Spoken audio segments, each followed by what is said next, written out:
Hello，大家好，我係豐源教育英文科嘅老師蔡 Miss。有冇好多家長覺得買咗練習俾小朋友做，但小朋友做極都唔識，一啲進步都冇呢？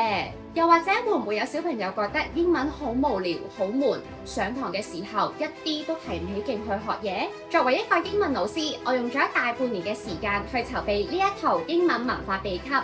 我希望小朋友可以透過遊戲嘅模式去了解小學6年入邊最關鍵、最重點嘅文化技巧。第一，喺呢一個課程入邊有22個課題，而喺每一個課題入邊，小朋友可以首先睇影片去了解一下嗰個課題嘅重點，釐清翻一啲混淆嘅概念。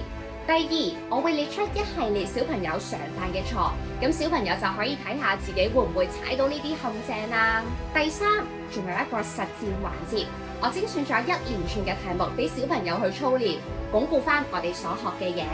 第四，如果小朋友喺完成嘅過程當中有任何疑問嘅地方，都歡迎你隨時 WhatsApp 我去問翻我會即刻解答翻你嘅。有好多小朋友覺得英文科好無聊、好悶。